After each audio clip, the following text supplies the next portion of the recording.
नमस्कार सम्मानित साथियों, मैं रमेश चंद्र पांडे आज अपने चेत जाओ चैनल के माध्यम से बताना चाहूँगा कि यहाँ हल्द्वानी में जगदम्बा नगर स्थित जगदम्बा मंदिर परिसर में जारी श्रीमद् देवी भागवत महापुराण के तीसरे दिन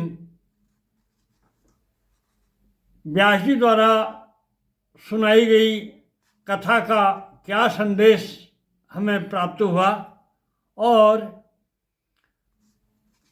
कथा के समापन पर मंदिर समिति की ओर से दी गई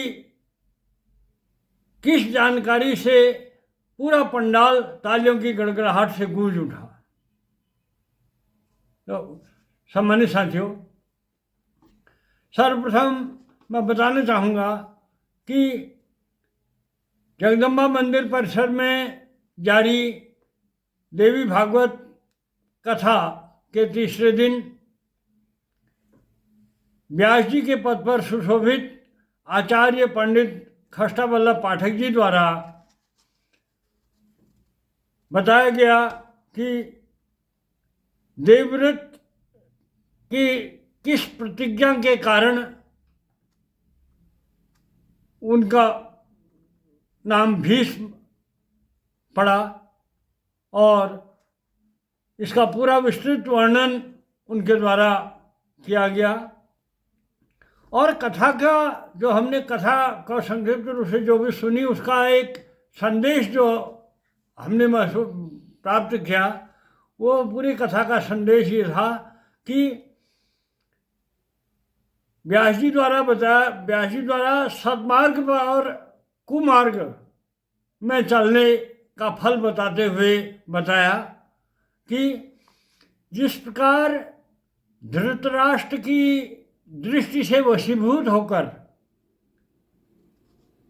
कौरव कुमार्ग में चले और उनकी हार हुई, और दूसरी ओर भगवान श्री कृष्ण की दृष्टि से वशीभूत होकर पांडव जिस सद्मार्ग पर चले उसकी वजह से उनकी विजय हुई। तो उसका पूरा संदेश ये गया कि हम सबको सद्मार्ग का अनुसरण करना चाहिए। आज की कथा का ये मैसेज जो हमने लिया, वो ये मैसेज हमने प्राप्त किया। और कथा के समापन पर जब मंदिर समिति की ओर से बताया गया कि आज देवी भागवत के तीसरे दिन हर साल की भांति एक सज्जन जो हैं, जो ठेले में सब्जी बेचकर अपने परिवार का गुजर बसर करते हैं, उनके द्वारा हर साल की भांति आज भी मंदिर में जगदम्बा माँ के चरणों में साल भर अपनी कमाई से पाई एकत्र उस गोलक में डालकर एक गोलक माँ के चरणों में अर्पित किया। तो मोहनलाल जी द्वारा अर्पित इस गुल्लक को फोड़ने पर उसमें जो पूरी धनराशि प्राप्त हुई वो है 6,965 रुपये उस गोलक से प्राप्त हुए। कथा के समापन पर जब मंदिर समिति की ओर से इस घोषणा की यह जानकारी दी गई, तो पूरे पंडाल में उपस्थित सैकड़ों श्रद्धालुओं ने तालियों की गड़गड़ाहट से मोहनलाल जी के द्वारा जो सही हर वर्ष सहयोग दिया जाता रहा है, उसकी पूरी प्रशंसा करी। हमने जिस समय गोलक फोड़ा गया उस समय तो मैं वहाँ पर उपस्थित नहीं था, लेकिन हमने देर शाम मोहनलाल जी से संपर्क करना चाहा, लेकिन वो नहीं मिले, क्योंकि मोहनलाल जी के साथ ही उनका पूरा परिवार भी, पूरा जो मंदिर जगदम्बा मंदिर का जो वार्षिकोत्सव होता है, पूरे 9 दिन तक पूरे मंदिर में साफ सफाई और सेवा भाव से पूरा समर्पित होकर वहाँ पर सेवा करते हैं। सब हर श्रद्धालु हर वर्ष की भांति इस बार भी उनके द्वारा जो ये भेंट अर्पित की गई, उसकी पूरी पूरी प्रशंसा हुई। ये बात तुमको पता है कि ब्राह्मण के साप से ही ऐसा कि तक्षक के काटने से पिता की मृत्यु होगी, लेकिन ये बात पता नहीं जब तुम्हारे पिता को डसने के लिए तक्षक आ रहा था तो पीछे से एक मंत्र दृष्टा ब्राह्मण भी आ रहा था, उसका नाम था काश्यप। परीक्षित ने कहा कि ये तो मुझे मालूम ही नहीं, तो बोले हाँ, यदि तक्षक उस ब्राह्मण की आज्ञा का पालन करना था तो वो आता और तुम्हारे पिता को दंग करके चला जाता और पीछे काश्यप ब्राह्मण आ ही रहा था तो तुम्हारे पिता अपनी मंत्र शक्ति से जीवित कर देता, पिता को जीवित कर देता।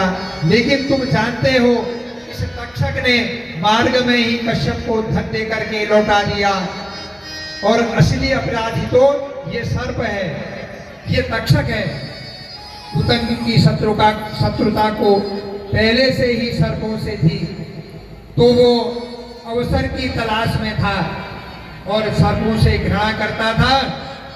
वो चाहता था कि किसी सामर्थ्यवान व्यक्ति को भड़काया जाए और जिससे तक्षक जाति या सर्प जाति नष्ट हो जाए। और उतंग के ऐसा कहने पर महाराज जन्मेजय ने ऋषियों को, ऋतुजों को, ब्राह्मणों को बुलाया और सर्पवेद यज्ञ आरंभ कर दिया, जिसमें सर्पों की बलि दी जा रही थी और मंत्र की शक्ति के प्रभाव से आकर्षित होकर के सारे सर्प एक एक करके यज्ञ कुंड में गिरते गए और भस्म होते गए। बहुत समय बीत गया और जन्मेजय ने सर्प सत्र यज्ञ किया। जन्मेजय व्याकुल हैं, निराश हैं और सोचने लगे कि मैं इन सर्पों से तो मेरी शत्रु से कोई शत्रुता नहीं थी और मेरी शत्रुता तो तक्षक नाग से थी। और ब्राह्मणों ने कहा महाराज अभी तो सैनिक आने शुरू हुए हैं और पीछे बाद में सेनापति भी आएगा। जन्मेजय ने कहा इतना समय हो गया अभी तक वह क्यों नहीं आया। आचार्य ने ध्यान लगाया और अपनी दिव्य दृष्टि से देखा, बोले कि तक्षक इस समय देवराज इंद्र के सिंहासन से लिपटा हुआ है। अपनी सुरक्षा के लिए अपने स्वामी से लिपटा हुआ है। जन्मेजय ने कहा कि मंत्रों में तो बड़ी शक्ति है, देवता भी मंत्रों के अधीन हैं। मंत्राधीनम चले बता, यदि तक्षक देवराज इंद्र की शरणागत हैं तो आप कोई कसर मत छोड़िए। देवराज इंद्र उसे शरण देता है, देवराज इंद्र उसकी सुरक्षा करता है, तो आप ऐसे मंत्रों का प्रयोग करिए कि देवराज इंद्र अपने सिंहासन सहित तक्षक को लेकर के हमारे यज्ञ कुंड में गिर करके भस्म हो जाए। और जब देवराज इंद्र ने जन्मेजय की बात सुनी, देवराज इंद्र रोते बिलखते त्राहिमाम त्राहिमाम कहते हुए देवगुरु बृहस्पति के पास गए और विचार किया कि इस पुत्र आस्तिक मुनि थे और उनको बुलाया और बड़े सौम्य स्वभाव के वह थे और बहुत ज्ञानी थे। इससे पिता का भी नाम था और माता का नाम जरुत्तारु था। और एक कवि की 4 लाइनें मुझे सुंदर लगती हैं।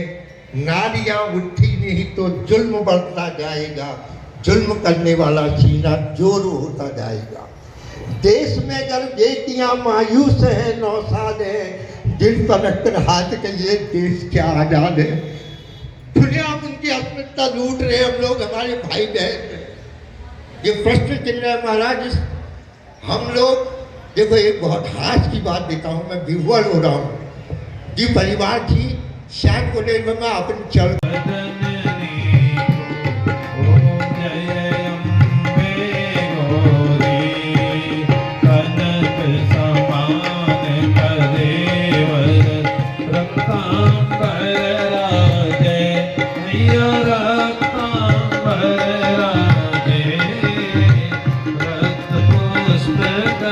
माला